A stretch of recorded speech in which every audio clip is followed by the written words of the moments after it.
காணிப்பாக்கம் பிள்ளையாரின் அதிசய வரலாறு. ஒரு காலத்தில் காணிப்பாக்கம் கிராமத்தில் 3 சகோதரர்கள் இருந்தார்கள். அவர்களில் ஒருவர் குருடன், அதாவது கண் பார்வை இல்லாதவர். தம்பிகள் வயலுக்கு தண்ணீர் பாய்ச்ச ஒரு கிணறு தோண்ட ஆரம்பிக்கிறார்கள். அதிலே திடீரென கல்ல மாதிரி ஏதோ கடினமானது கையாகிறது. அதை எடுத்து பார்க்கிறார்கள்.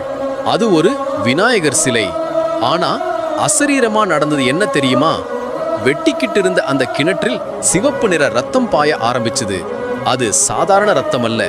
அதே ரத்தம் குருடான அந்த அண்ணனின் கண்களில் பட்டவுடன் அவனுக்கு உடனே கண் பார்வை வந்துருச்சு. இந்த அதிசயத்தை பார்த்த கிராமத்தார், இது தெய்வீகத்தான், இந்த விநாயகர் இங்கிருந்து நகரக்கூடாது அப்படின்னு முடிவு பண்றாங்க. பின்னாடி அந்த கிணறு சுற்றி தற்போது உள்ள பெரிய கோவில் கட்டப்பட்டது. காணிப்பாக்கம் பிள்ளையாரின் சிறப்பு. சிலை இன்னும் கிணற்றுக்குள்ளே இருக்கிறது. நிலத்தடியில் சிலை மெதுவா வருடத்துக்கு கொஞ்சம் கொஞ்சமாக வளருது என்ற நம்பிக்கை உள்ளது. சிலைக்கு காப்பு, அதாவது ஆலங்கானம் கூட நேரடியாக கட்ட முடியாது. ஏன்னா சிலை நீருக்குள் இருந்து உயரம் மாறிக்கொண்டே இருக்கும்.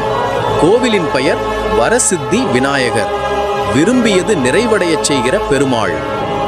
ஏன் மக்கள் காணிப்பாக்கம் பிள்ளையார்னு சொல்றாங்க?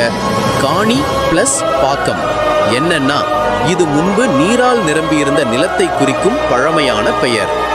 உங்கள் இல்லங்களில் தினமும் தெய்வ ஒளி பரவ வேண்டுமா? எங்களுடைய உரி மீடியா சேனலை சப்ஸ்கிரைப் பண்ணி வச்சுக்கோங்க.